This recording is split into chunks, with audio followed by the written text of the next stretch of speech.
Hello, everybody. Welcome back to our TLTS research channel. Today, we are really very privileged because we have our colleagues at Simon Fraser University from the discipline of Urban Studies and Urban Planning and Sustainability, Dr. Matt Holden and Dr. Annika Airas joining us. And we are from a very different discipline. We are educators in the Faculty of Education of Simon Fraser University. Myself now this year and the coming year also as chair professor at the Education University of Hong Kong. And before we start, I'd like to give the floor to Mac and then Annika to introduce themselves because they initiated this conversation. It's a very exciting conversation. So over to you, Mac. Hi, yes. Good morning in Hong Kong and good evening in Vancouver, the traditional and unceded territories of the Musqueam, Squamish, and Tsleil-Waututh peoples. And I feel very fortunate to be having this conversation with you, Angel, and you, Qinghua, and your students and colleagues. I'm not a linguistics or an educational scholar. For one thing, I am an urban studies and a policy scholar, but I do come to this conversation from a background in social learning theory. So as a doctoral student, I studied pragmatism, and I studied the pragmatism of John Dewey, who of course was very heavily invested in the implications of his philosophy for learning and educational systems. And so I've carried that with me. And I'm also a sustainability scholar. And so this project that Annika and I have just recently launched through a SSHRC Insight grant and will be working on for the next 5 years is trying to pull together sustainability studies and studies of language, which kind of surprisingly are not commonly thought of together. And I say surprisingly because sustainable development is a quintessential sort of concept that has been devised around the United Nations table, and therefore are sort of quintessentially within a multilingual environment. So hello, the other surprising thing is to find out that one of the leading scholars in the world, based at my own institution, SFU. So that seems very fortuitous. And so I'll pass it on to Annika to introduce yourself. Yeah, thank you, Meg. Hi, my name is Annika, and I've been lucky to work with Meg on this project and start this saga of research. I come for the work from, my background is in geography, and my research centers on urban planning and sustainability topics.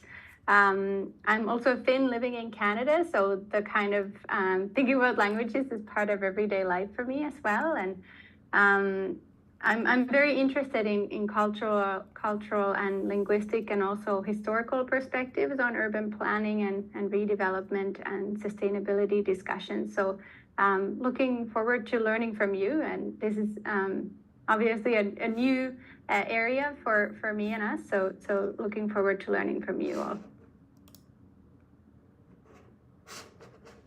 Thank you so much. Thank you so much. We have actually developed a discussion guide. Mac and Annika, and we have been reading it for weeks. And we have formulated some responses, and Phoebe has formulated some very, very nice responses. So I'll give the floor to Phoebe. Phoebe, introduce yourself briefly, and then go to your responses quickly.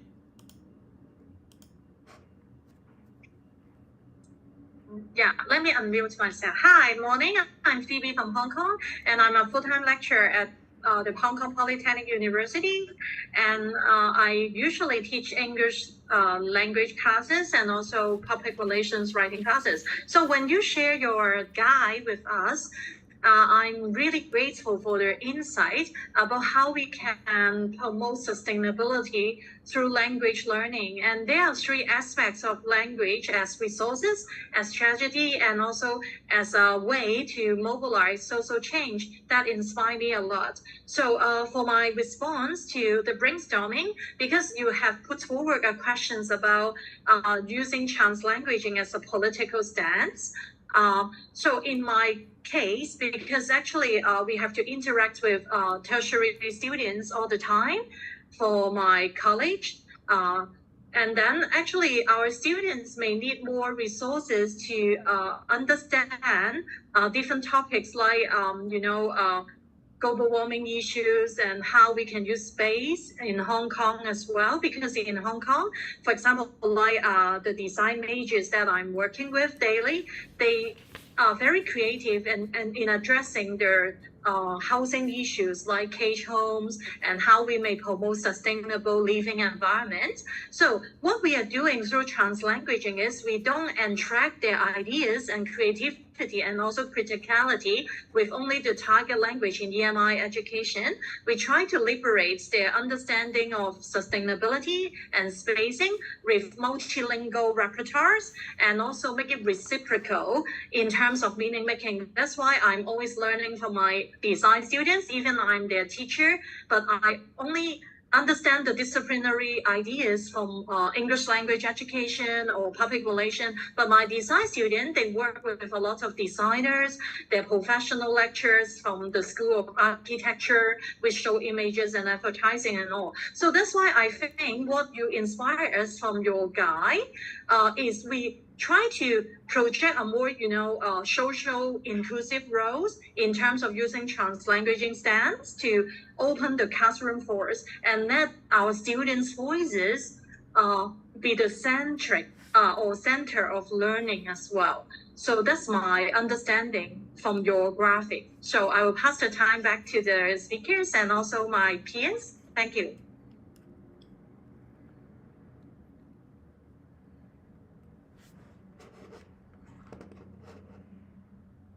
I need to unmute myself. Let's follow your discussion guide because that will make our time more systematically used.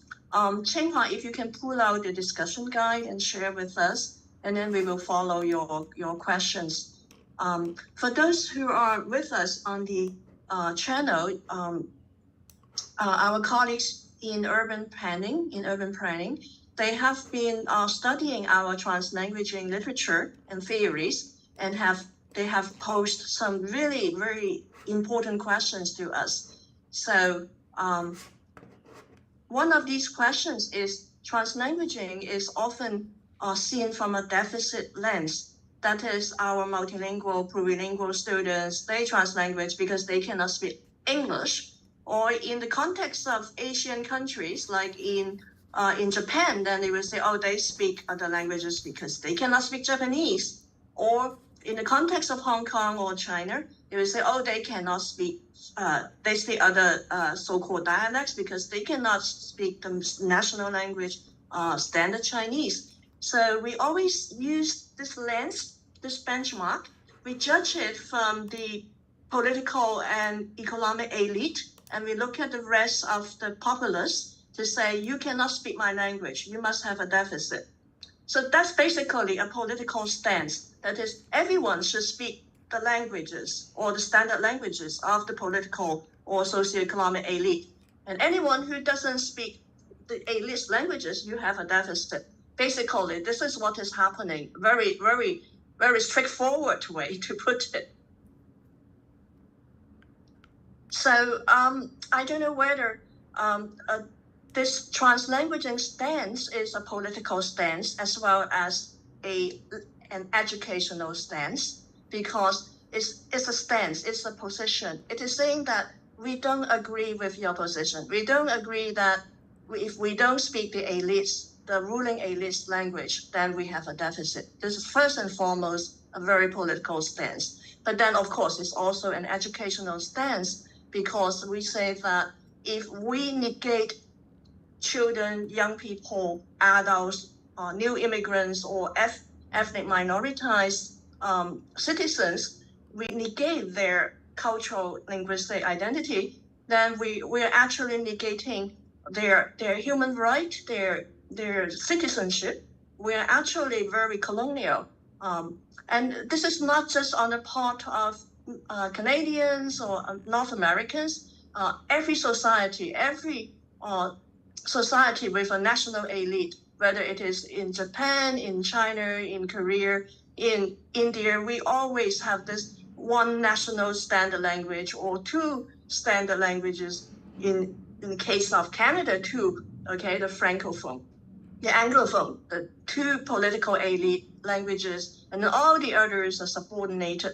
And this is the same everywhere, not just in traditional colonialist societies. So this is a political stance, this is an educational stance, this is a human right and human linguistic right stance, and it has emotional well-being and sustainability implications. So I try to give this response, and I invite our colleagues to respond with practicality issues, policy issues, right?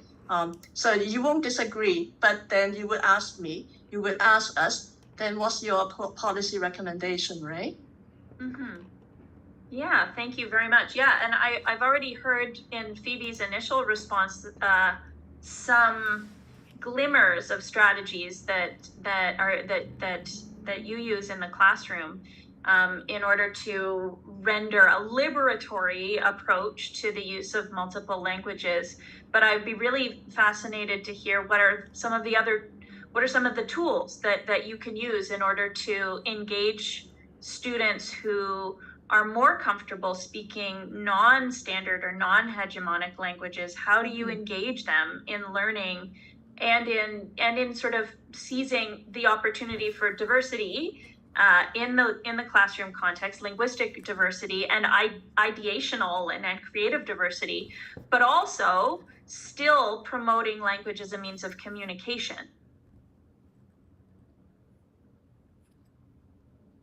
Okay, maybe Petro, Bongi, Phoebe, Qinghua can jump in. Because Phoebe needs some time to gather her thoughts. So, Pedro? Yeah, thank you very much for sharing, Meg and Annika. I was really interested when I was reading your guide because of the idea that you are having of looking into translanguaging and then trying to connect with urban studies and sustainability. It's interesting. I think that one thing in your question about the use of translanguaging when for students who cannot speak like the proper language, or they come from minority groups, and then these strategies are used as a way to remediate or as a deficit strategy. It's interesting to think that what we see in translanguaging scholarship is that pedagogies that include translanguaging, they are thought to be empowering. So the idea is to empower these students to bring, because they are bringing all their knowledge to the classroom, they're bringing their linguistic repertoires, they're bringing their literacies to the classroom. So the idea of using translanguaging would be to empower them. Imagine that they want to say something, but they still do not have the ability, or are still learning how to say that in another language. So they can make sense of that. They can use their repertoires to speak. It may be utopic if we consider the constraints that we have in our classrooms. But the core idea of using translanguaging is this. Many scholars, they saw that some students who were multilinguals, they were sometimes refrained from speaking up, from organizing, from showing their ideas, from sharing their thoughts, just because they didn't speak the mainstream language, or the language of as a medium that is used as a medium of instruction in educational institutions. So I was curious to think about that. So how can we, maybe from your perspective, then we can have a glimpse into this. So by thinking of translanguaging as something empowering, are we empowering our students, or are we still reverberating the same discourses of deficit or remedial perspectives in our classrooms. Yeah. So I very much appreciate this dialogue, this opportunity that you're bringing, because it's important for us as well. Yeah, I asked ChatGPT this morning. I actually input your questions and then also some of my writings, and I asked ChatGPT based on my writings to respond to your questions, and it comes up with a very intelligent answer. It says the deficit is not in the students, the deficit is in the policy. So we need to change the policy because the policy has a deficit. So because the policy doesn't see the vast reservoir of cultural, linguistic knowledge wisdoms that it can harness if we open up this classroom space. Now, as your discussion guide, the classroom space is like a microcosm of society. The same thing, the society has this domination ethos or ideology that it's just like the classroom policy. The ethos or the mainstream ideology has a deficit. That's why it sees deficit in people who have reservoirs of cultural knowledge, epistemic wisdoms, and it is almost like locking up all these natural resources. And then because the policy has a deficit, and the policy has a deficit because the ideology has a deficit, and because people are still deep-rooted in the ideology of one nation, one language, one standard language, and this is the most prestigious one. This is an ideology. Ideology means it is a belief system which is made common sense and made invisible so that people are not aware of it, and they are under the influence of it and taking it for granted. Say, oh yeah, we must not mix languages. Oh yeah, this is a more prestigious language. This is a more beautiful, more standard language. This is beyond critique because it is at the common sense level. This is an ideology because it is made common sense. And this ideology favors the hegemonic elite, and then it creates a deficit in the vast majority of people who are not the political and economic elite. So there is a deficit in the policy because it's not sustainable, because it doesn't allow us to unlock the wide reservoirs of wisdoms, knowledges, epistemologies, and cultural ideas. That how nice if we could bring to the society all these ideas to build a better society, rather than sticking to one very small reservoir instead of the vast reservoir.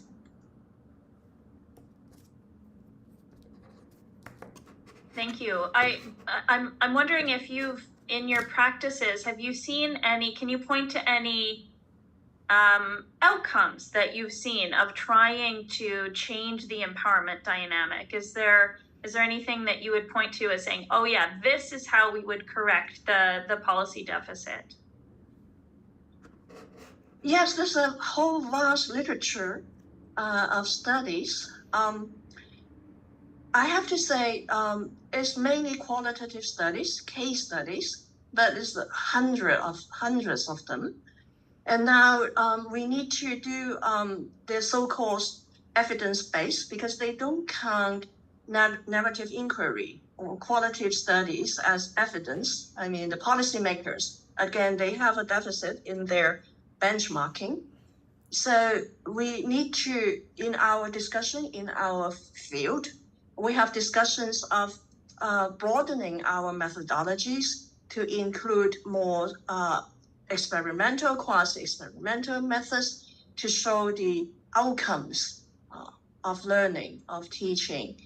When we open up the classroom, when we liberate the classroom with the translanguaging stance or the plurilinguaging stance. So I can send you the state-of-art review article. And it is very impartial to say that we have studies proving the advantages and how students are speaking up, students are learning. And I just finished examining a PhD thesis at OIC, University of Toronto.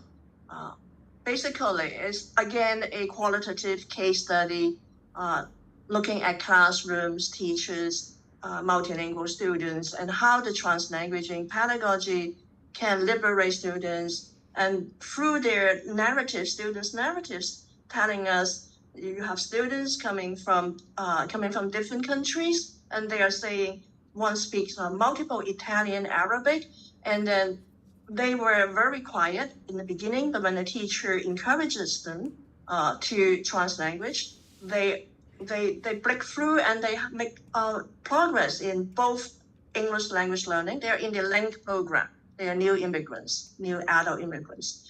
So, but this is again a qualitative case study.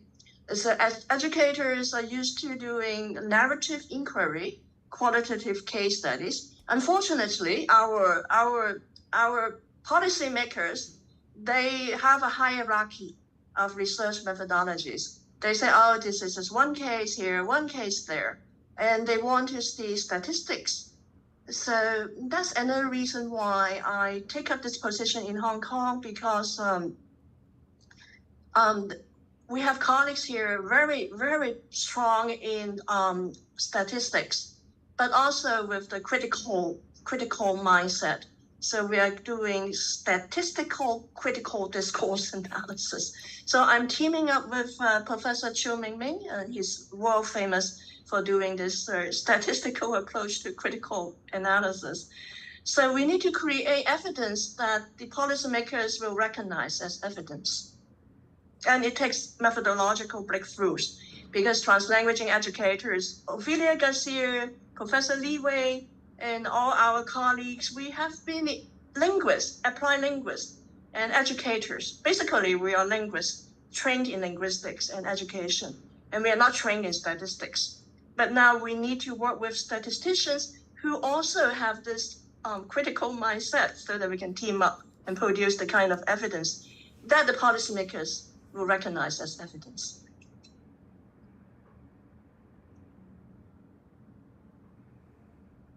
Is that okay that I jump in?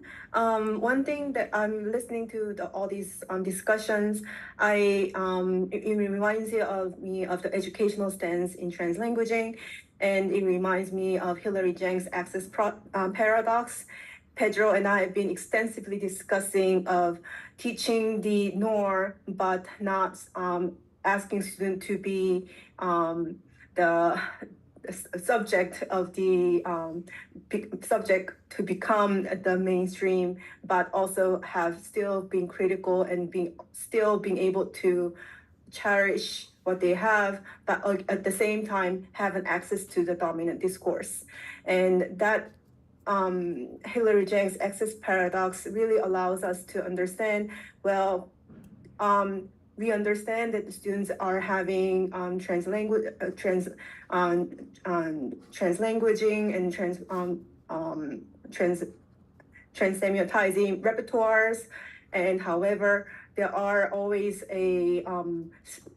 particular ways of communicating, especially when we consider current state of our economy. It's knowledge economy, and language is crucial. How we perform through language is very, very important. And then the knowledge economy is run by very much standardized monolingual forms, and then we are more and more have to be conform to the mainstream discourse. And so I always constantly feel the tension between where does the translanguaging situated in between the monolingual and standard form versus translanguaging. Are they stand in an equal manner, equal plane, or does translanguaging is seen as a process of becoming a monolingual subject? Or so those are the ideas that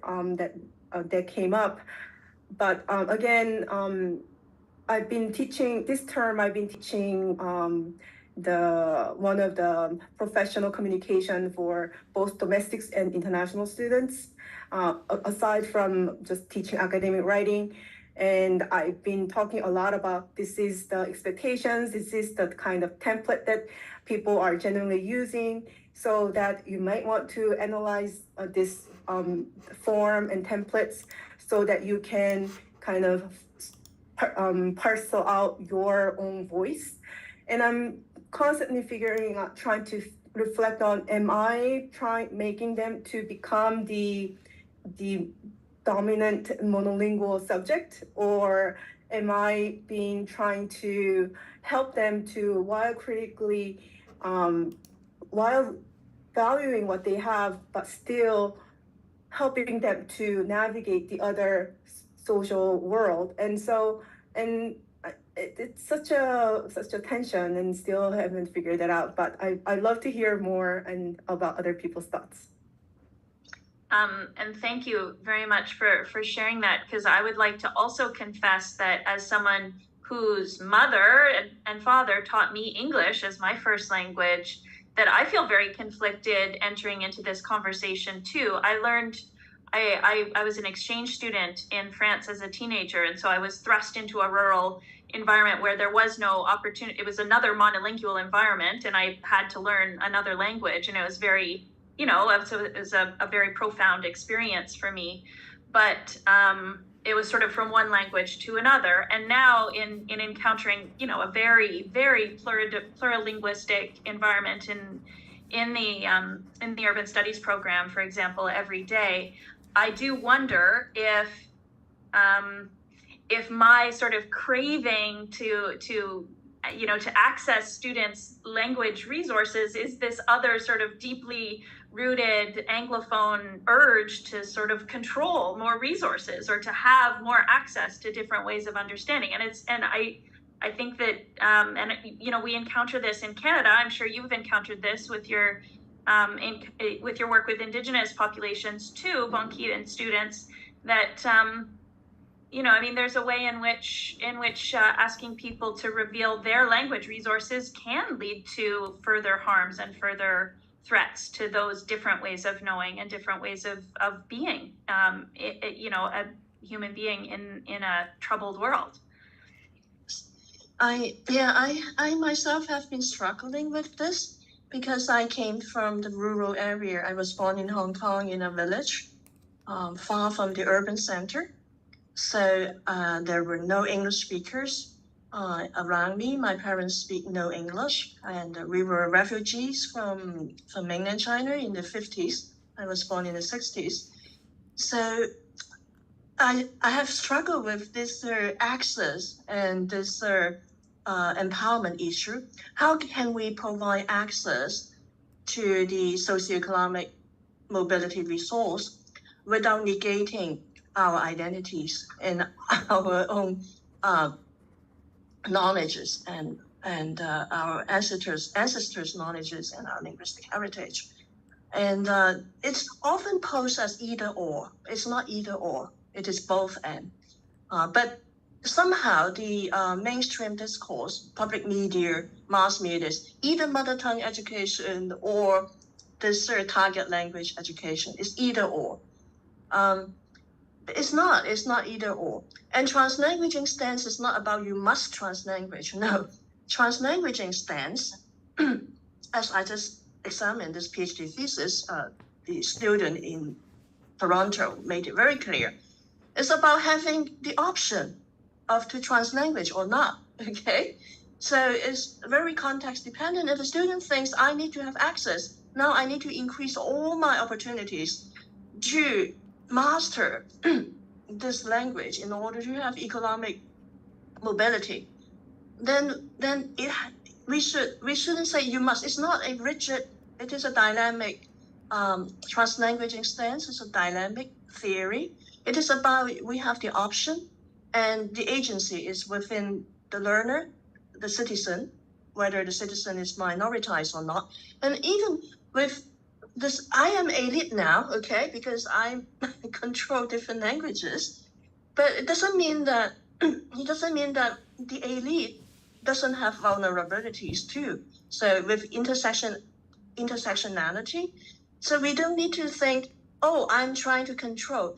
If I'm trying to control more resources so that I can reach out to be more empathetic, rather than I can reach out to bring more benefits to myself, to my CV, to my promotion, I mean, this shouldn't become a handicap to well-meaning citizens who might be within the elite, but we're women. We all know that even how elite you are in academia, women are still disadvantaged. And there are all kinds of intersectionalities when we think we are the elite, but then we are not the elite. So this translanguaging stance helps us to understand that we all have vulnerabilities and we all can benefit from resonating with people when they can see diversity, when they can see respecting what they bring to the society. We always say bring to the table, but bring to the space, bring to the classroom, bring to the urban landscape, bring to the cityscape. So for me, it's not a rigid, you must translanguage, then it's a translanguaging stance. To me, it's in the spirit that we respect the agency of the diverse learners. If it is very much immigrant, very much still in the belief system, we cannot change beliefs overnight, that parents refuse to speak home languages. They insist on speaking English with their children, even though they don't speak a lot of English. We need to respect parents' desires. So Qinghua and I have written a paper about desires. The desire to be like the elite, and we need to respect that. So, but then we don't want to reproduce the ideology. So in one of your question in the discussion guide is this raising consciousness and awareness. Because as Bongi mentioned, we are using translanguaging as a means to an end, as a scaffolding tool, so that in the end, it's like the melting pot ideology of the US, okay? That everyone becomes like this ideal US citizen, or we don't use this ideology of the melting pot. We use another metaphor. We use a tapestry. We are like weaving this multicultural, multicolored piece of cloth. Then we are together. We are not separate. We are not separate. We are contributing. We are interweaving. But we can see ourselves in the collective. We don't lose ourselves and our voice, our wisdoms, our linguistics heritage, our epistemologies, indigenous peoples, their relational philosophy. We can see it within this rich mosaic tapestry. So I see that there are many limiting beliefs. Myself has been under the limiting beliefs because all my life I have been trying to help working class children, minoritized children to access dominant resources to have social mobility. That means English, whether it's in Canada or in Hong Kong. But at the same time, we don't want to reproduce this identity that, okay, we want to become like the white speaking subject. We can never be the white speaking subject. And we will forever be positioning ourselves as second class citizens if we embrace that ideology.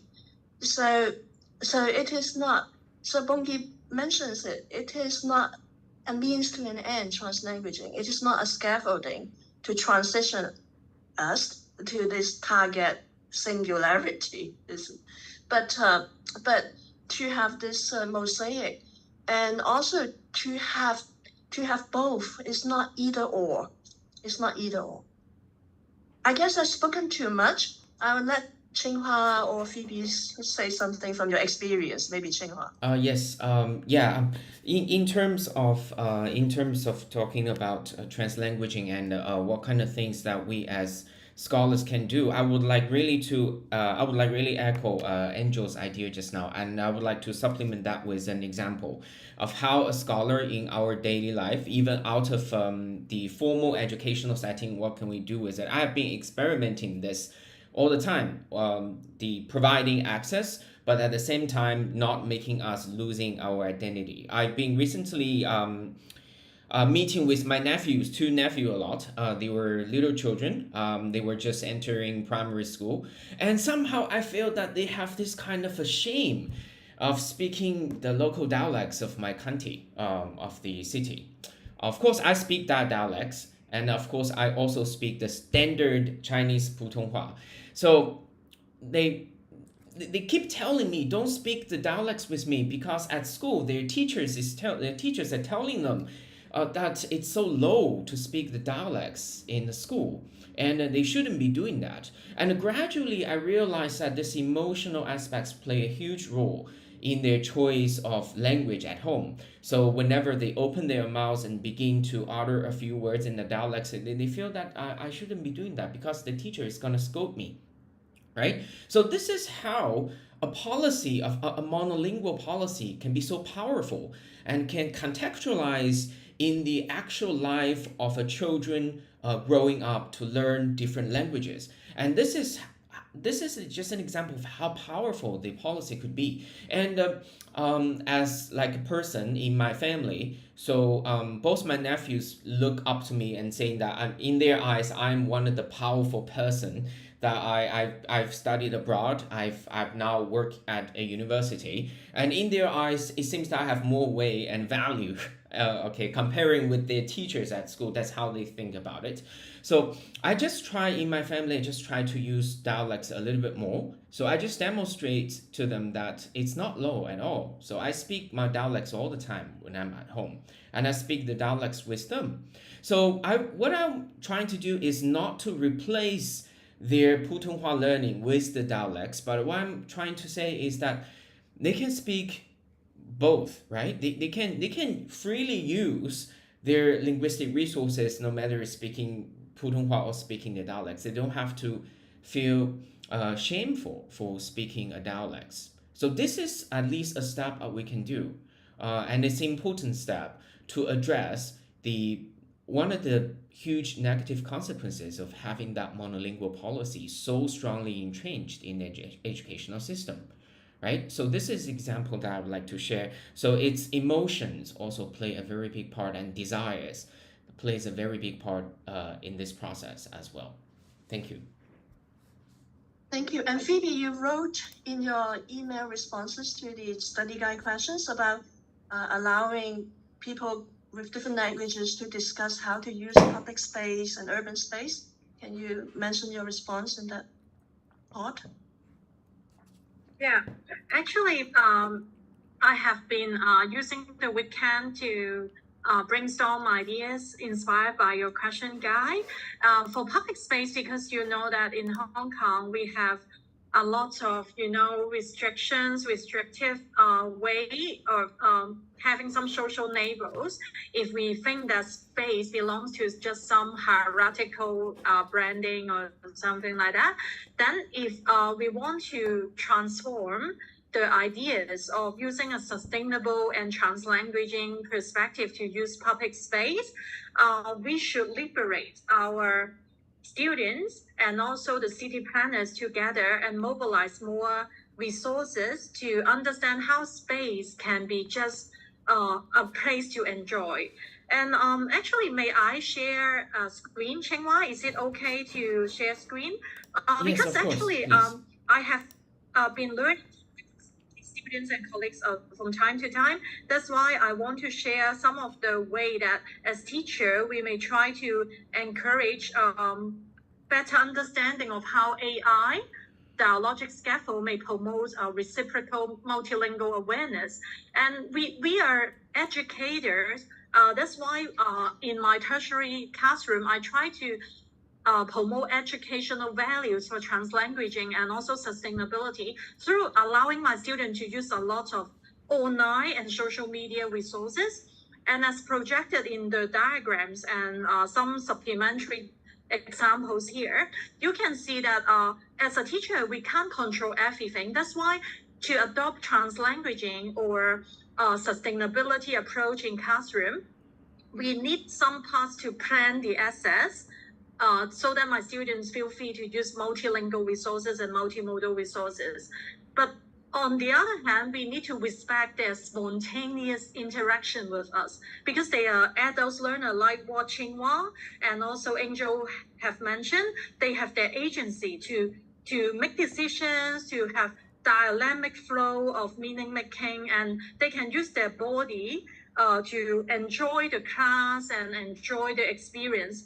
And that's why in order to develop disciplinary practice or discipline appropriate reciprocal teaching and learning process for knowledge co-building or co-making, we need to be creative sometimes even as adults. Like what Qinghua has mentioned, when handling with kids' education or growth, we need the growth mindset as well. And we don't restrict them, say that, oh, English is the most, valuable resources in, the economic perspective.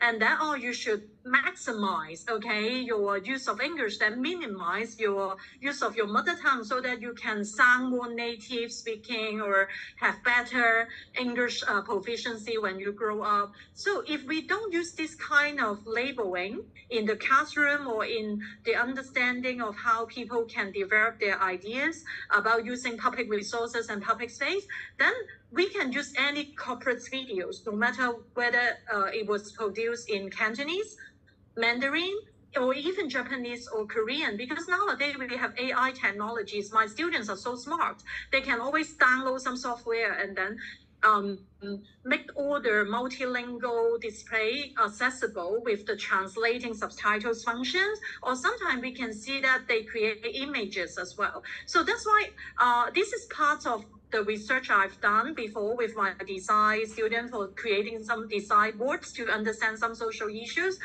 because this is just an interaction dialogue here. That's why we won't show a lot of details, but you can see that the pseudonyms informants from my classroom research, they all attempt different social issues to understand how we value the world or our existing living environment as public space for us to have equal opportunities to enjoy. For example, like the fresh air, how we enjoy the fresh air and avoid air pollution, and also how we treat animals as friends and avoid animals cruelty in Hong Kong. Because sometimes, pet owners may overlook the values and think that I'm the owner.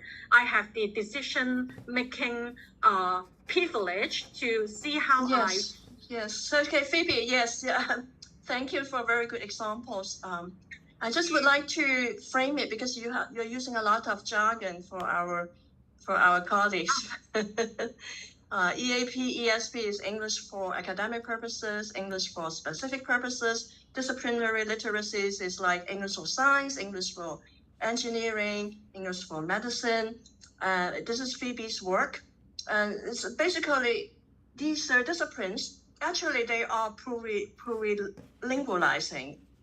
They used to be very monolingual, at least in Hong Kong. And but I want to mention, Phoebe mentioned this MEC. Again, it's another jargon. It is multimodalities and textualization cycle. It is what I developed to tackle the access paradox. That is how we can provide access without assimilating students. So in this MEC, you can share the MEC. We have 3 stages, but the cycle, the first 2 stages on a topic, whether you are teaching housing problems or global climate or human or animal, human cruelty to animals, any social issues topics or any topic, you can use the MEC to plan your unit of work. It consists of 3 stages in a cycle. And the first 2 stages, we activate knowledge. We use all kinds of languages we allow students to use. If they want to use one language, they can use one language. If they want to use multiple languages, they can use. For the first 2 stages, they do all these multilingually, plurilingually, engagement, research the topic, dialogue with the topic, read about the topic in all sources. And in the third stage, we artificially constrain the space and we push students to output their understanding of the topic. They produce a debate, a role play, a report, a poem, a dance, a video, whatever the genre in your curriculum, in the target language, target genre, if it is an academic topic, or target if it's a lab report or a business case proposal. required by the curriculum. We artificially constrain the space, but we provide a lot of scaffolding, bilingual vocabulary, bilingual expressions, multilingual expressions to scaffold them to output the target genre, the target language in the meaning in the target genre. And then, but we keep iterating the cycle and we make it explicit to the students that this is not the end stage, okay? But we need to keep expanding our repertoire, because if we don't have this artificial constraining pushing you, like Matt in France, you are constrained to output French only. Even though I'm sure you use English as learning strategies, even though the environment is monolingually French, I'm sure you use within your mind when you learn French, you will be, yeah. What I was going to say is that this is very interesting because one of the, we're trying to look at what value could be gained for the pursuit of sustainable development if we make use of more linguistic constructs and more languages. And it seems to me, so one of the challenges is that sustainable development is a very abstract concept, right? It's and that I think what I see in the diagram and the sort of experimental design that you're describing here is that in focusing on action words and on common language, that you can sort of that a person, an individual learner, can more readily grasp the translanguaging process and perhaps then sort of move towards a more organic or authentic concept. Is that fair enough? Yes. Because practically I work with teachers and they always ask the same questions you asked, Meg, that is this nagging concern. We need to help students to pass the examination. So we need to help students to be able to master the target language, be it English or be it standard Chinese in different contexts. And it is both ends. We can help them to expand their communicative resource kit without denigrating, without saying, oh, no dialects, oh, and no home language. We don't need to say that.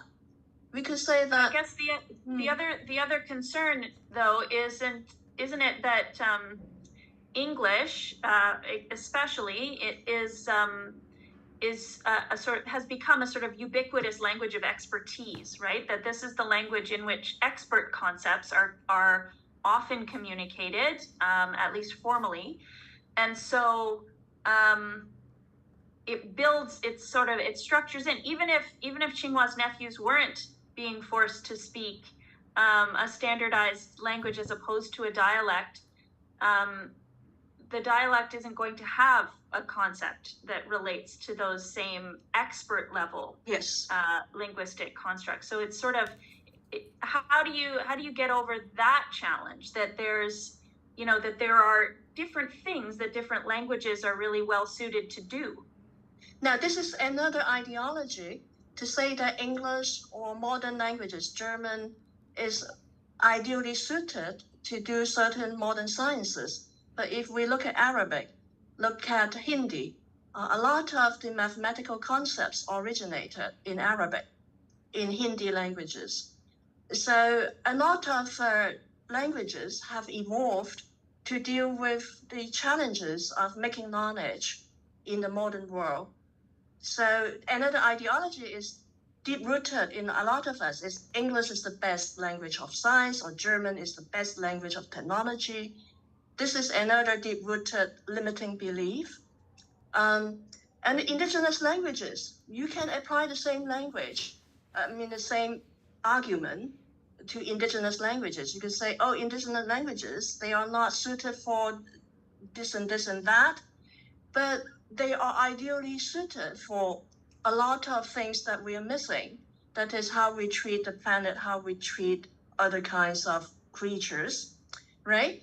And the modernist technology and how we treat machines also. I think indigenous philosophies, their concepts. What do you mean what do you mean by that? That's interesting. What do you mean how we treat machines? How we treat AI. If we treat machines from a very instrumental point of view, we just extract, exploit, and how we treat resources, then we build machines which are extractivist. We don't build machines with alignment with our human values. So we treat the machines the way we treat our fellow human beings. So if we treat our fellow human beings truly as instruments to further our goals, our policy goals, then we create machines, we create AI agents which reflect our values. So you're talking about concepts as inherently suited to certain languages. And this is a very much deep-rooted limiting belief. And we talk about translanguaging. Catherine Hill from South Australian University, she's originally from South Africa, and she's got Indian ancestry, South African ancestry. She's mixed. She speaks 3 or 4 languages, African languages. She talks about translanguaging. That is, every language system, it has evolved to mediate a certain wisdom, knowledge wisdom, epistemic wisdom. That's people speaking only English, people speaking only Chinese would not be able to even dream of that way of looking at the natural world and the human world. Mm-hmm. So this is what you talk about as being the flow in between languages. Yes, and languages are not static. You cannot say indigenous languages are frozen within the 16th century or 15th century. They are evolving too if it hasn't been damaged that much, right? Endangered that much by political institutions historically. And also the so-called dialects, they are just a language which is not elected to be the political elite's language. So they are linguistically equally powerful to evolve, to deal with new concepts, to mediate the construction of new concepts. Does it make sense? Yeah, it's very interesting.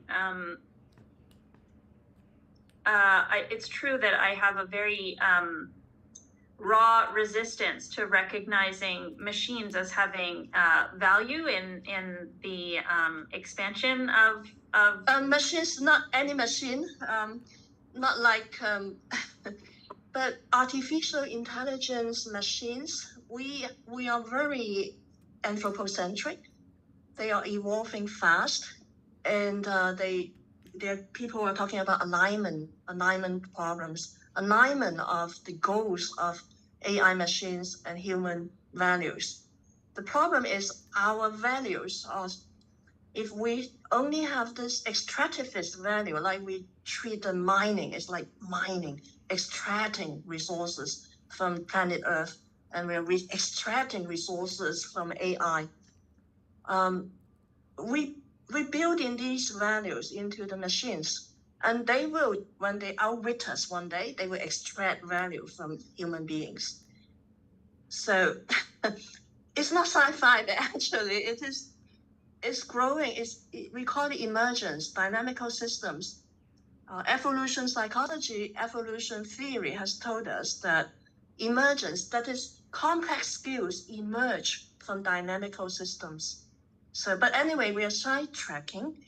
I'm just saying, the idea that English is best suited to making knowledge, this is very limiting, and I would say quite erroneous. We haven't discovered the treasure of having other languages as meaning-making, knowledge-making languages. We might have made even better knowledges if we tap into the reservoirs of all these meaning-making resources. Languages are just knowledge-making, meaning-making resources. And English happens to be used by a lot of people for historical reasons, the British Empire. But before English, it was Latin, it was French. Before French, it was Latin. Before Latin, it was Greek. And then in the Eastern world, it was the Chinese, the ancient Chinese language. But then we have Japanese now, we have Koreans now, and then you see the technology of Japanese. They don't speak much English yet. I mean, down to the technology people. If you go to Japan, they speak just enough English to communicate with you, but their technology is world class. Korean technology is world class. Taiwanese semiconductors is world class. They make the semiconductor in the iPhone that you're using. But Taiwanese, so you're saying that that's a proof because these technologies are obviously constructed in other languages, even though these are not dominant languages. Therefore, that's proof that these are every bit as expert-based or expertise capable as the dominant languages are. Yeah. yes, and if I ask you to show me proof, hard proof of English, the argument that English is best suited to do technology work, you will have a hard time giving me hard proof. You just believe it, you take it for granted because it's happening, right? All your life, all our lives. But it's just Right. historical accident. It's by political history that we are Okay, using but English. okay. So all right. So help me through the challenge in thinking that if it's a historical accident, but it's a repeating historical accident. It's a repeating historical accident that those people who control the military, who control the economic resources, they consider their language the best suited for everything. This is human truth, but historical accident is the linguistic accident. It happens to be the English language they're using. They could be using Latin. They could be using some Cantonese language. Yeah. Yeah, I understand that point for sure. But how do we break free of that of the straitjacket of this belief? Yeah. Yeah, by dialogue, by conversation, by awareness program, by having people to immerse in different environments and to see great things that are being done by plurilingual practices in plurilingual society. If I experience all my life just speaking one language like Mandarin Chinese, then I wouldn't be able to understand if I haven't traveled or haven't interacted with people coming from so many different places. I think we need to look at Solomon. Hi, Solomon. Solomon is in the YouTube audience. Solomon is one of our SFU colleagues in education faculty. And Solomon is originally a science educator. Solomon is originally from Nigeria, and he's saying in Nigeria, none of the previous efforts to bring local languages into instruction across the board has succeeded. The first Nigerian professor of education and former minister of education was a strong advocate for using local languages for instruction in all subjects. Parents and the educated elite contributed to resisting this. And cool to even speak indigenous language to their children at home in the belief that it will affect the academic. Yeah. So the desire, like my parents would want me to speak English all the time, even though they don't speak a single word of English. As every immigrant or refugee family would want the best for their children. We need to respect the desire, but we also understand that this is a consequence of policies. The monolingual policy, the dominant monolingual policy.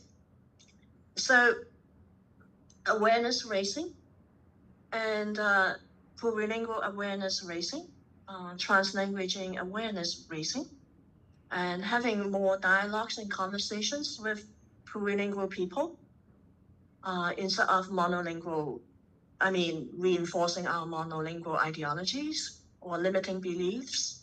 I mean, we all have limiting beliefs. I have tons of them too.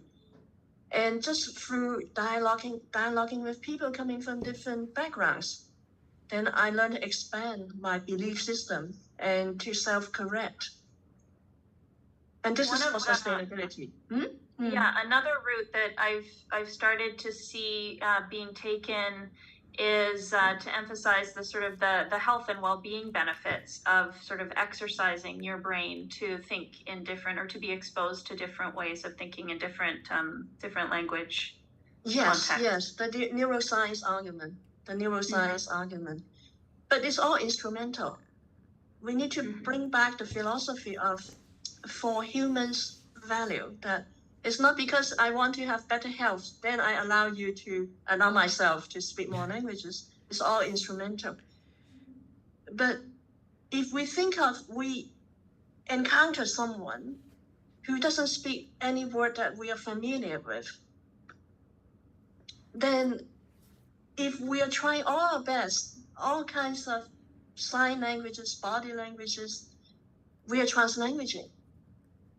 And then we get to make new friends, and we get to tap into new horizons, the flow, that we will become another person after making friends with that person. We are becoming a different person every single moment when we. And I would add to that, within the context of studies of sustainability, that there's also an opportunity to learn how to relate to the land in which we find ourselves as well, specifically when those languages come from the land and have ways of expressing relationships like that. And from the creatures of that land, right? From the creatures of the land, and the trees and the water, the indigenous people, they have so much to offer to us, and we cannot just learn that from a translation in English. Oh, I can read all the indigenous philosophies in English. No, we miss a whole ton of their wisdom. We need to actually. I was living in Victoria last year, and I make friends with my colleagues in UVic, and some of them are indigenous languages linguists, and I've been trying to learn some language in indigenous, and I feel that there's no English word for this, for that, and it opens up a whole new horizon for me to think, to feel. When I walk in the campus of Victoria again, I feel differently now that I understand the meanings of the words. So like signage, I don't know what signage means. UVic is in signage. The signage is indigenous words meaning emergence. Okay, then I feel wow, okay. So yes, instrumentally, yes, it gives me better health, better brain functions, less decline, less aging, less Alzheimer, but back to the human value of why are we here, right? Because we want to enjoy being here with other people, other beings, other creatures. So I mean, it's one philosophy among many, but I would say many philosophies in different parts of the world will resonate with our indigenous friends' philosophies. But our modernist friend, if you look at it from the long history, is a very special epoch, the Industrial Revolution. Starting from that it becomes extractivist, because you need to extract the raw materials to fuel the industrial economy. It takes raw material from the so-called new world. They're not new. They're just being exploited. And then to turn it into these consumer goods. It's just a small epoch in this long flow of the history. And then we allow the technology to turn us into extractivist human beings. And we not just look at the land, other creatures, we look at other human beings as mines to extract. So we talk about gold mine, silver mine. We talk about human mine. We are mining humans like mining the silver, the gold, because we have become so extractivist in our mindset. It's invisible, and we don't know. We are not aware that we are living our life with this extractivist mindset towards ourselves. We extract ourselves too. Okay.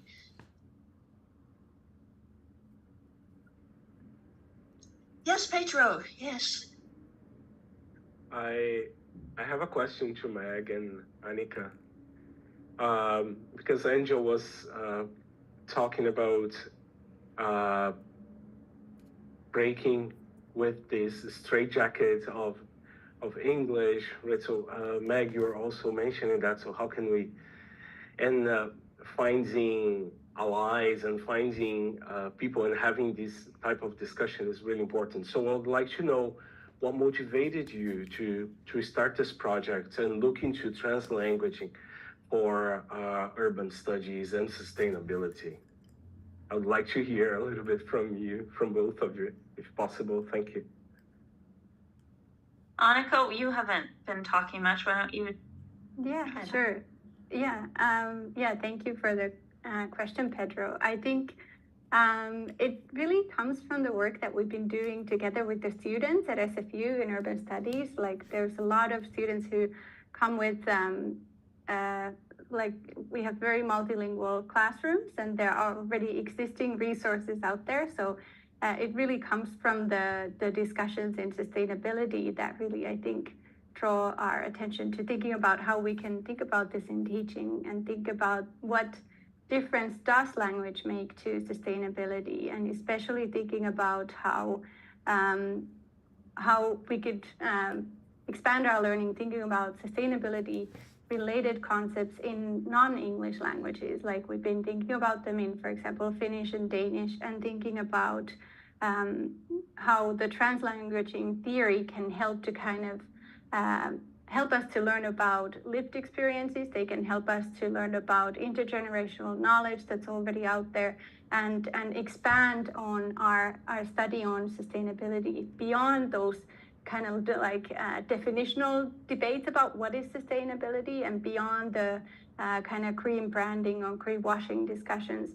So just to think about using translanguaging as an additional resource to just think about how we could allow participants to use their own linguistic and semiotic knowledge to quite freely and flexibly in order to diversify the way that we think about sustainability, and also to reflect on colonialism and reflect on the Anglo-centric discourse that is so dominating in sustainability studies, and also raise some awareness of the kind of non-measurable sides of sustainability. So in contrast to thinking about how we need to measure and scale and put numbers on knowledge, but just to think about what is the relevance of this, for example, social values that we have that are already out there, and that how could they help in our learning about sustainability. I think, yeah, students have been a big resource, I think, for motivating us for this work, I think. But Meg, please. Well, yeah, and yes, thank you, Annika. And I would say also, just, thinking about the sort of the trajectory the trajectory towards exploitative domination. The concept of sustainable development, I think, comes from a very good place, a place of seeking a mutually beneficial compromise between those parts of the world in which that don't have enough, and those parts of the world that have too much, and trying to find a place where there can be development that supports those who don't have enough human development, and that takes the excess that burdens human development in those parts of the world that have too much. But it has moved towards this very exploitative stance, where we're actually trying to sort of, where the discourse is being dominated by those who have too much, trying to get a little bit more before others, get in on the game, sort of thing. So it's trying to access some of those language resources from parts that could be put to humanizing sustainable development again, so that it has more of an opportunity to sort of take root in places. Just one example, we have a Danish colleague who has and in English and in sort of the Western, in North America, the Danish concept of hygge has been very popular and very sort of sought after for the past 5-10 years, and it's this concept of comfort and returning to one's roots and sort of a hominess, a sort of a friendly conviviality that's not too exciting, and it's a concept that we sort of use like bandits in English, without really relating to the cultural context in which it emerges, and the way in which it could actually provide a different kind of cultural route for thinking about sustainable development. Yes, I can see so much resonance. You're talking about this epistemic diversity that you can tap into, right? For Right. thinking about sustainability, right? You tap into this concept of Uyghur. And I can assure you, there are 1,000 more such concepts that you will find amazing in so many different languages that we haven't got a chance to even expose ourselves to. Right. So, I mean, one like really big goal for this kind of work, I think, would be to develop a sort of, you could imagine a handbook that policy makers going to an international meeting would have. So they're not just putting their headphones in and using the translation to sort of hear things in their language, but actually trying to work back and forth between different languages and different concepts that offer unique value to advance the discussion and to advance the sense of compromise that needs to be brought to the international meeting. Yes, Mac, I remember in your discussion guide a question which is very pertinent. You're saying AI technology can do translation.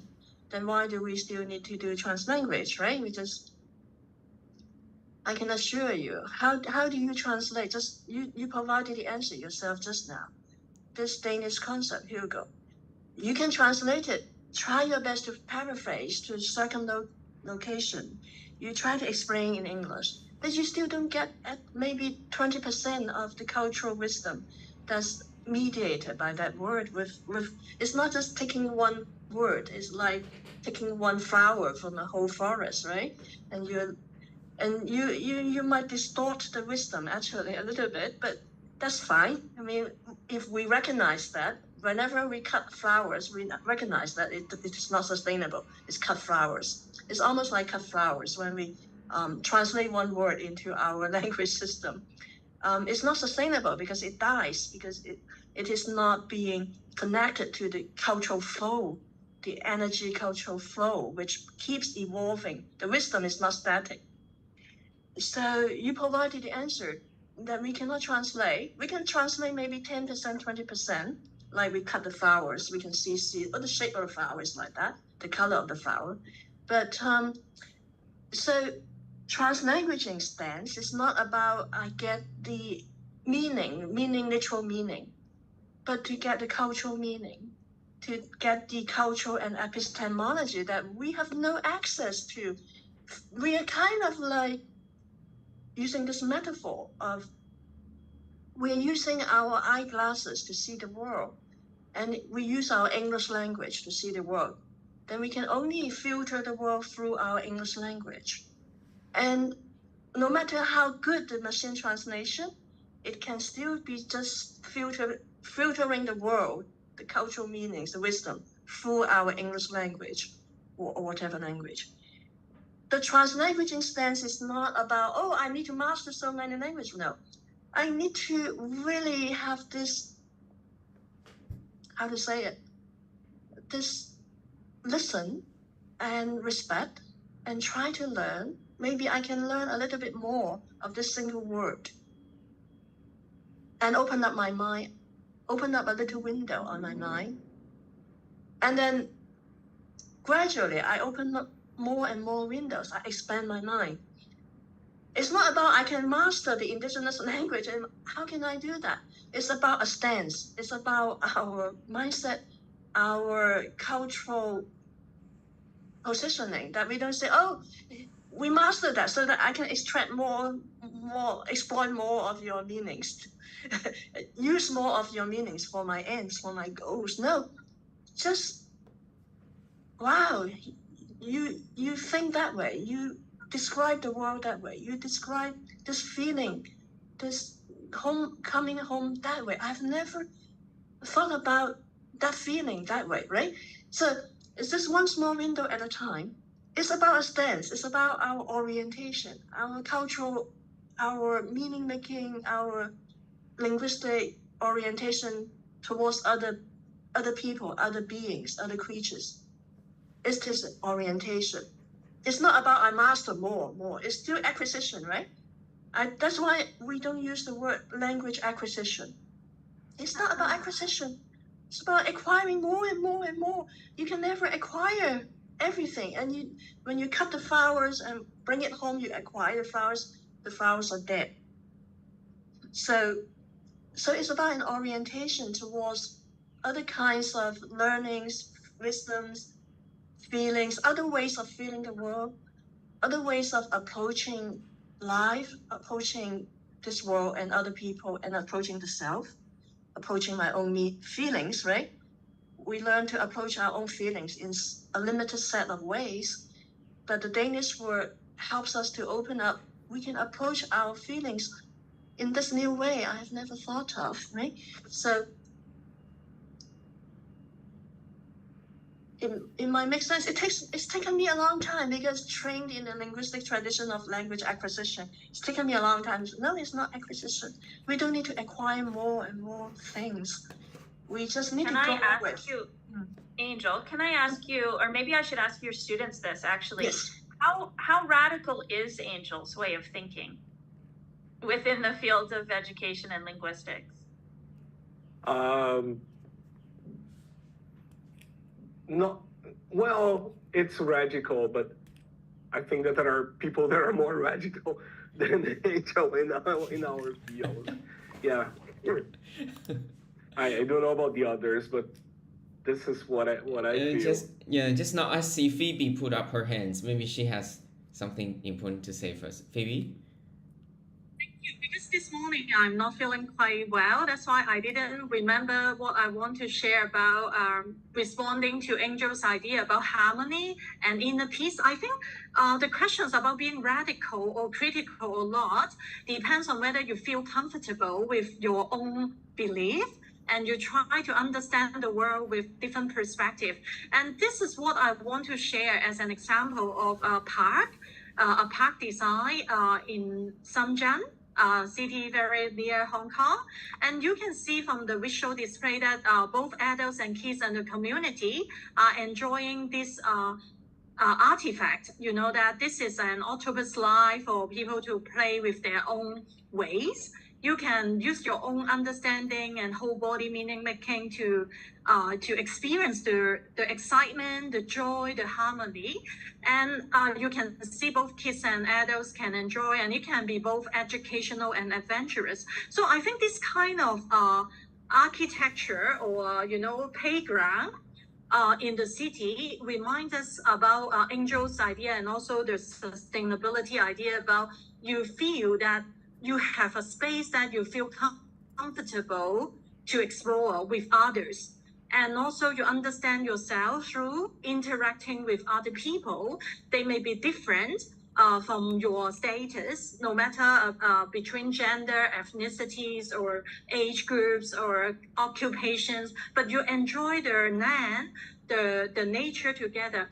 And this morning, I originally want to share about a surface learning project funded by my university about refugee work. And this is what I learned last year with some refugee families, with adults and children. We enjoy Nature Work Day to enjoy the farm in Taipo. And then we have a lot of conversations and also drawing time.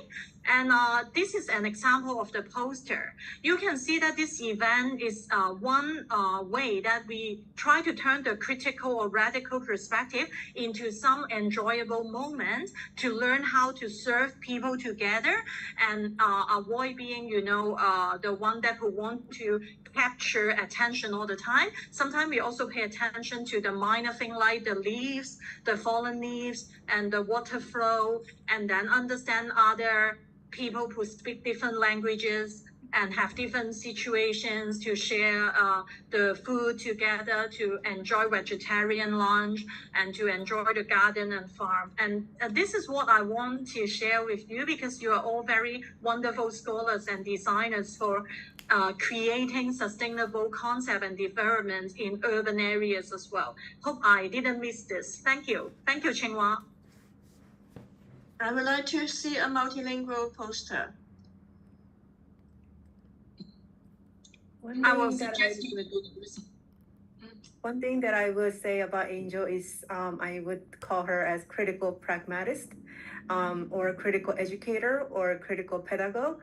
When I first encountered Angel's work, it was around early 2000 when I started my master's, and at that time it was very male, white dominant scholarship at the time, and Angel was one of the stars who came with very radical ideas of prolingualism, bilingualism, and then being empathetic with the minoritized groups. And it was very we at the early 2000s we had a war between cognitive second language acquisitions and then social cultural theory, pedagogy and critical pedagogy folks in applied linguistics. So Angel was one of the leaders in that area. So I really admired her work since then. But as I get to know her more, she's not just about theory. And that was one thing that I also learned from being in a postdoc in the past years, where deconstruction is not the end goal, shouldn't be the end goal for especially for the teachers, because if you end up just deconstructing the ideas, deconstructing and then finger pointing the monolingual norms or standardized norms, then what about the teachers? What about the students? Or what about the parents? We are now in the position of elite, and we have to also serve those minoritized people, and we can't just deconstruct and criticize the system or policy. However, we need to work with those teachers. We have to work with the policy educators, and that was really a huge takeaway from me moving, furthering my career. And I really am very appreciative of her educating me that not only she is challenging the norm, but also really work with the people and having a dialogue with the people. So adding to the conversation that we had earlier on with Qinghua talking about with his niece, and then Phoebe talking about bringing translanguaging into curriculum, to me, it seems like a powerful figure or powerful curriculum is socializing those minoritized people to gain different types of membership and enter into different dialogue and enter into different world and ways of being. And so for me, Angel helped me learn and then embody those ideas. So I really feel very lucky that I am still up to this day having really Angel and then all these groups to have continue our dialogue. So yeah, that's at least my take. I guess Matt's question is how well received my ideas are, and it has been coming more and more well received, and my ideas are not just embraced by myself.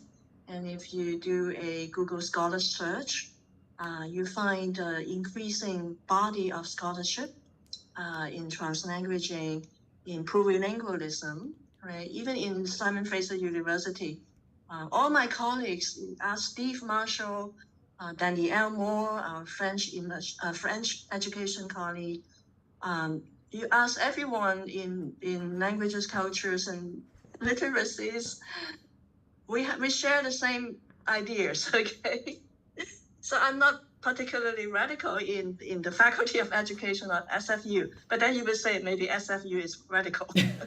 Can I add something? I think in terms of radical thoughts in critical applied linguistics, I think I say what I see as more radical would be I've seen scholars who are arguing because, for example, because English is a colonial language, so we should be better off not teaching English at all.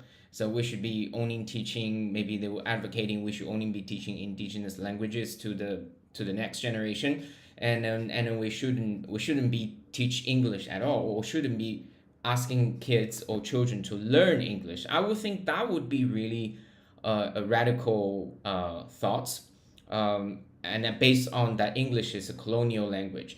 So yeah, so I really I don't really see it's like an angel or Angel's idea is very radical in this sense, because I probably have seen more radical ones like that. Yeah, I think both Qinghua and myself have read a lot of John Dewey, and sharing this with Matt, and experiences. We value experiences and lived experiences. And not only that, but the other aspect that I find inspiring in this conversation is how socially embedded your approach to teaching and learning, as well as language, is. That's something that I don't think I expected within certainly within pragmatic linguistics. Like Phoebe, I'm gonna have to really think hard about how a park with an octopus in it relates to language acquisition and teaching. That's unexpected for me to encounter that in this conversation. Although it's certainly something that urbanists attempt to do, is to relate those shared spaces in the city in which we are all, across our many diversities, invited as well as compelled to interact, and how to do that better and more, in a way that's more conducive of a peaceful and a civil and a democratically active society. So, and we don't have the answers to that in urban studies. So certainly looking forward to learning more about how you and your colleagues have engaged in those conversations in order to push that forward. Yeah, I'm glad we share this social embeddedness, and with this dynamical systems idea that we are embedded in dynamical social systems, and so we are all interrelated. And I guess the language has been reduced to grammar or grammar teaching. Most of the time it's a very reductive belief, because we can't achieve any sociality and any coordination without human language, and we are coordinating in our city space, and we are coordinating our actions. So, but anyway, I need to show ChatGPT because I think it has. Oh, I have to. Am I sharing this? Wow, I have extracted. Okay, I'm trying to not to extract ChatGPT's work. I'm trying to treat it as my friend to dialogue with. So can you see, is it blocking? This is ChatGPT's recommendations, policy implications, because you asked me, policy implications of translanguaging theories and plurilingual theories.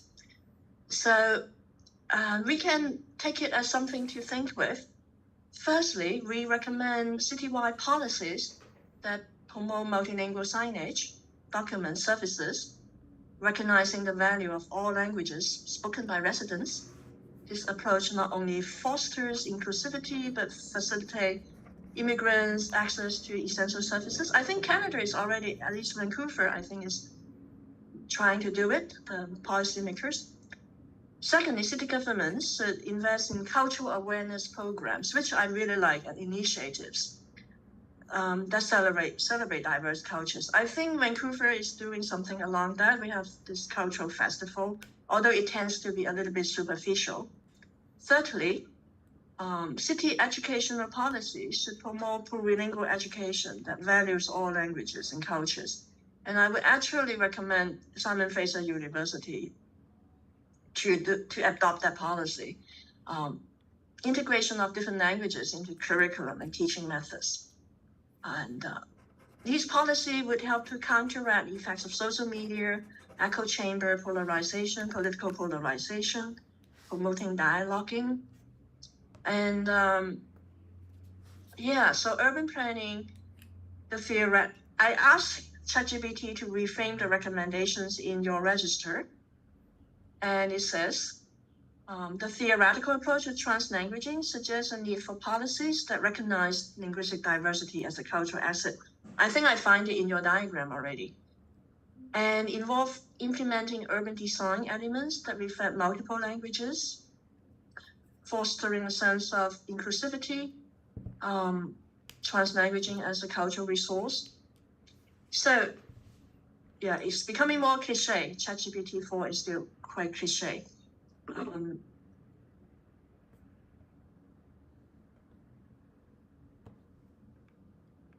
I don't know how many languages ChatGPT was trained on. Do you? The large languages. I've tried to ask it to give me answers in 4 languages, including Punjabi, Farsi, Hindi. So most of the languages of our population in Vancouver, it can speak. I mean, it can output.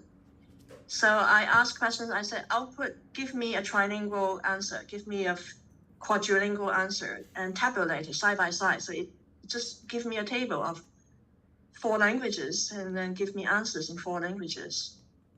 So ChatGPT is trained on multiple big languages, but if it's Qinghua's home language, it hasn't been trained on yet. But we need to change the policy. I need to write to Sam Altman and ask him to train it on more languages and more so-called dialects. And I'm sure in principle, they will agree to, just in terms of budget, Microsoft doesn't want them to do that. So it's the money, the people controlling the money wants to train ChatGPT on major languages only right now. Mm-hmm. But the Vancouver languages is capable. Punjabi. Not the indigenous languages, though. I mean, that's not the indigenous languages. That's what jumps out to me, is that there isn't exactly. So we need to have policy advocacy, though. Yeah, we need to have policy advocacy. I need to write to Sam Altman about training ChatGPT on indigenous languages.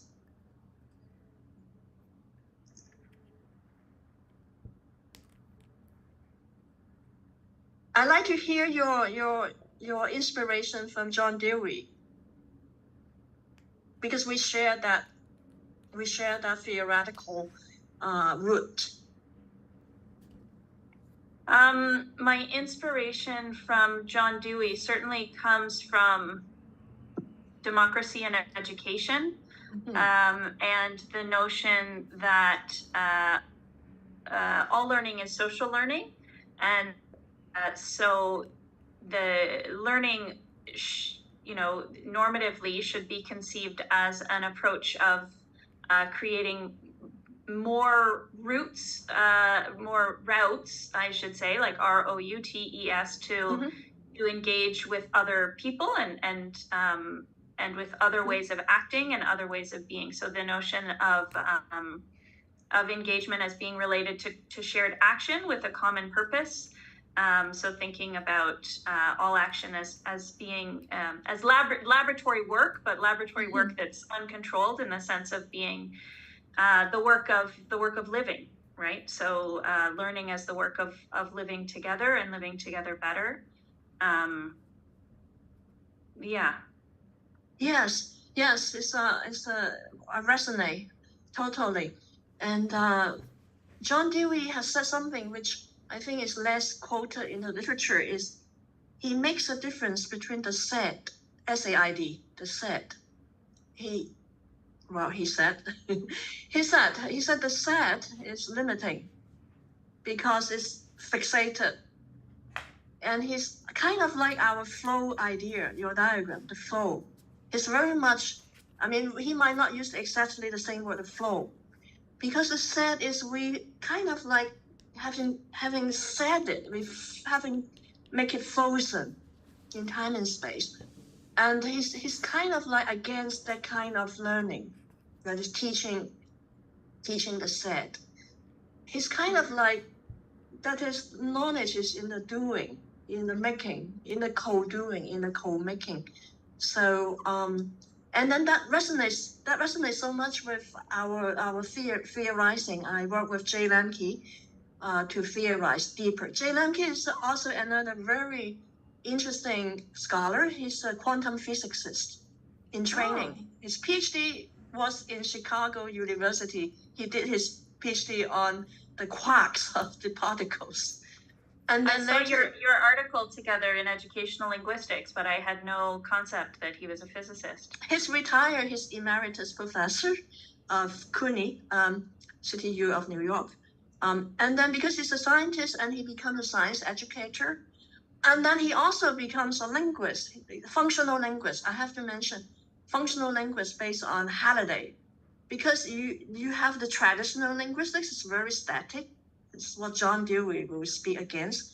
But the functional linguist is kind of more attuned to our flow ideas. So Jay Lemke is very much influenced by Michael Halliday's functional linguistics. And he's also, semiotics is just, linguistics is just focusing on meaning making by language. So we call it linguistic study of meaning making by language.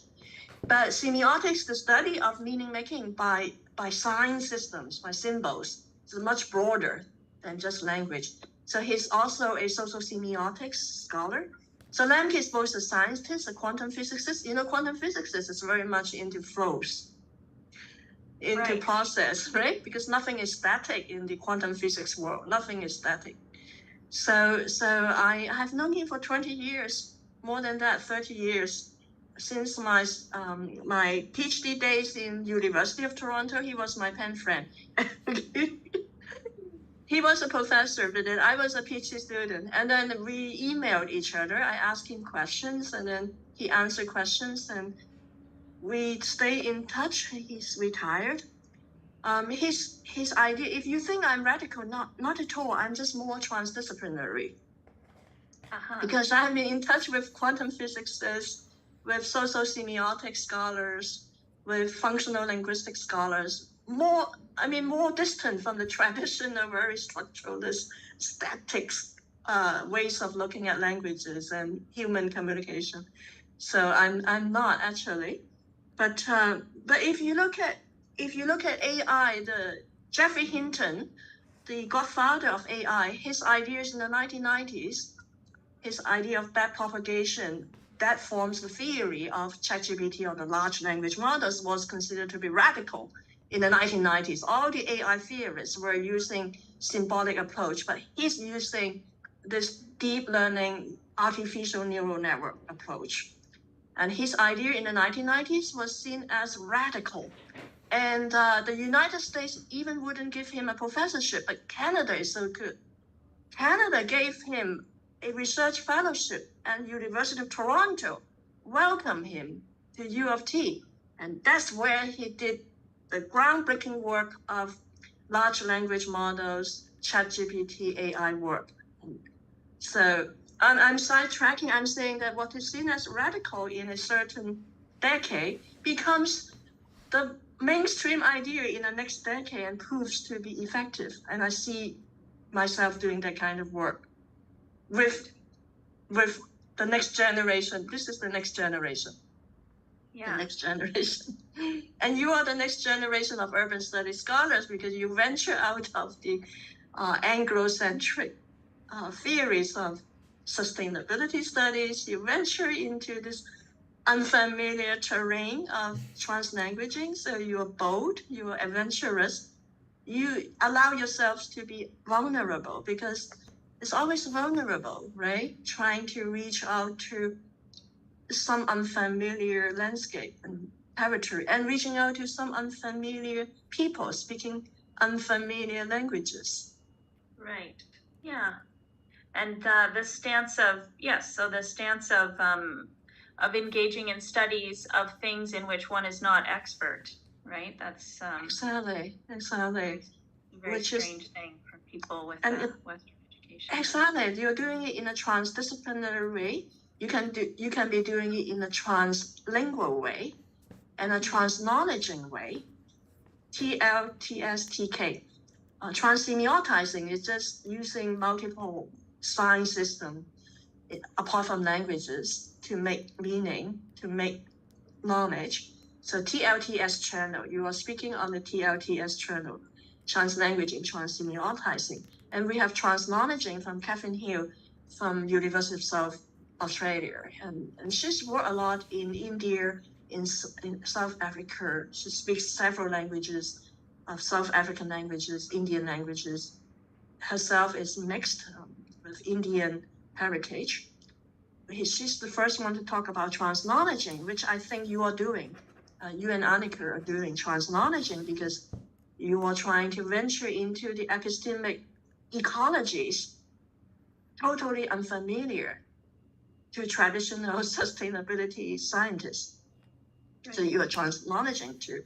So we talk about the ecology of knowledges. You look at it as not separate systems, but as they are mutually evolving and co-adapting, the knowledge systems and the language systems. So that's the translanguaging stance, the trans-knowledging stance. So it's, I don't consider myself radical at all, but it's just like Jeffrey Hinton. Well, I'm too unashamed to compare myself with Jeffrey Hinton, but I feel like in the applied linguistics field, I feel that kind of loneliness in the past 20 years. And it is only this decade that I feel like more and more people are encompassing what I have been trying to embracing, what I have been trying to working towards in the past 30 years. That's very interesting, yeah. And it's good to see that trajectory. And then we can maybe start to imagine what kinds of work might be needed to be done beyond the university, beyond the academy too. So can we imagine boards of education and city governments employing translanguaging or trans-knowledging specialists in order to to be the handmaiden of these AI tools before they start to take our hearts. We can be creating AI agents which become too exploitative and extractivist. I guess that's why Sam Altman was temporarily fired. But we need to have a voice because these AI agents will shape our future cityscape and future planetscape. This silicon-based life, we are carbon-based life. We are organic carbon-based life forms. And this will be silicon-based life forms in the future. And if they are interacting with people who are exploitative, they become exploitative too. And if they are interacting with people who are more relation-oriented, like our indigenous people's philosophies, they become more like our indigenous people's ideal friends to work with. So we need to go beyond academia. And I see our conversation as a start of a lifelong of collaboration with the next generation. I mean, with next generation, Annika's students, your students, and Bongi students, Pedro students, Qinghua students, the next generation. We need to think in terms of time scales. The quantum physicists talk about time scales beyond our thinking. We think of decades or centuries. But we could see our extinction if we go on being exploitative towards other languages, other beings, other creatures, right? But we are all well-meaning. That's why I feel like the dialogue. It's just that I used to be thinking like that too with blinders. But I have been interacting with people like Jay Lemke, with Ophelia Garcia, with all these people, Alan Luke, and all these people, and then they help to take away some of my blinders. I still have blinders. So I'm so grateful for you taking the initiative to start this transdisciplinary conversation. Well, thank you for responding. I had no idea how productive this exchange could be, actually. But yes, you've opened up a lot of new avenues for us in our project already. And so I look forward certainly to further collaborating and thinking through at this point of intersection. It's great to see. Thank you. Yeah, moving forward, you can always shoot us an email about anything you want us to respond to. Yeah, we certainly will. Annika, yes. Yeah, for sure. Thank you so much. I think, I learned a lot of new words too, and like looking forward to like following up with this work. There's so much, and I think that we're just very in the beginning of learning more about translanguaging and translanguaging and the processes that how they could tie to our thinking and learning about sustainability. Thank you so much. Now, before we go away, it is our ritual for everyone say something, and then we will wrap up. So we start off Pedro on my screen. I would like to thank you, Meg and Annika, for giving us the opportunity to broaden our discussions on translanguaging, trans-semiotizing, translaguaging, because I believe that this is how we move our area. So it's important to go beyond our bubbles. Sometimes we are so focused on our work, and in academia, sometimes our work is so lonely, so solitary. So having this type of allyship and collaboration is really important for us. So we need to thank you for starting this conversation. And hopefully we can talk more. There are many other things that we can discuss, more radical ideas that we can bring to the table, and we can talk. But I'd like to thank you very much for starting this conversation. Yes, I'd like to welcome Qinghua. Qinghua has been quiet, but not quiet. Qinghua always has this very wise things to say. Qinghua is one of our PhD students in Simon Fraser University at the education faculty. Thank you, Andrew. Yes, actually, I learned a lot from this conversation, not only from the translanguaging side, but also from scholars in urban studies. And I'm actually quite excited to see this kind of application of trans in a research field that is not totally bounded to language studies, because it's really important to see how scholars of other fields feel about our study and further expand our understanding of translanguaging, not only in education, but also in other fields of research like society level and the cultural levels. Thank you.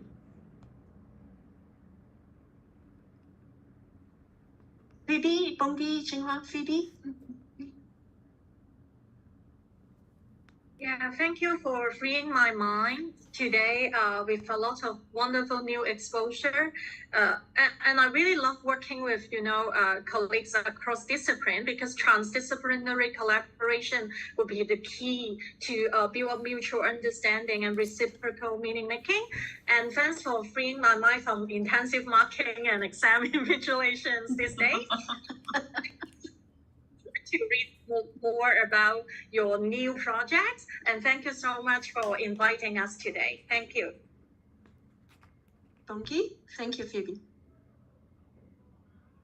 Thank you again too. I'd like to also echo everyone's appreciation that we very lucky to have the transdisciplinary dialogue and a lot of questions, and then try to clarify what we've been thinking, and that was very, very fruitful for us too. And then, for example, I always struggle with what counts as folk knowledge, or folk knowledge, or language, or linguistic resources, because it sounds very static, and it's something that is Asian that has to be valued. But from our dialogue, I come across as this is not static, this is not either or, but this is not either or, but it's both and. and it's flowing. And that allows me to rethink about what counts as valuing existing knowledge or valuing students' repertoires. It's not static, that has to be reserved, but it can also co-developed through our dialogues. And that was kind of one of my own personal takeaway from this dialogue. And I really thankful for being able to hear and then re-articulate what I've been learning about it. So I really appreciate this time. Thank you. Thank you, Bungi. Qinghua, we have to thank you because you set up this technological space so that we can meet on Zoom. Yeah, thank you. I would like to say thank you to Annika and Meg. As we are, as you know, I would like to echo the idea of Pedro. We are being in our own bubbles, and when we talk with one another, sometimes we have problems communicating and articulating our ideas very clearly. And it's a great opportunity that we were given the chance that so that we can have this dialogue and express this idea and share these ideas with you and to see your response. So it was like a great opportunity for all of us to further our thought as well. So I would like to say thank you. Thank you so much. And yeah, so translanguaging is about developing trans vocabulary. I just come up with this term because we tend to speak in our own vocabulary, right? Our lingo, our like urban studies lingo, our translanguaging lingo. But translanguaging forces us to get out of our bubbles, as Pedro and Qinghua said. Forces us to get out of our familiar terminology, our vocabulary, to learn, to understand a totally new set of terms and the meanings behind the terms. And that makes us vulnerable because we become learners again, not experts, right? So thank you so much for initiating this, Meg and Annika. And this is just the beginning. We can envisage more collaborations in terms of going out of academia or concrete action plans that if you think we could contribute a little bit to your projects, we would be more than happy to. And likewise, we would like to seek your input. Because right now I'm doing this, I just got funding from the Education University of Hong Kong I got 3 million Hong Kong dollars funding, which is like 500,000 Canadian dollars to do this project called Theorizing Plurilingual Assessment. Because I see assessment as kind of like this overarching policy constraining pedagogy and teaching and learning. No matter how well we want to embrace translanguaging pedagogies, if assessment doesn't embrace translanguaging approaches, we see the disconnect. So I might pick your brain, both Meg and Annika, on how I could solicit your help as urban studies, urban planning policies scholars in assessment research. And we're going to do statistical approaches to gather evidence. That sounds very promising. We're developing assessment tools ourselves for classroom environments as well as community learning environments and policy learning environments. So that sounds like a great avenue to collaborate.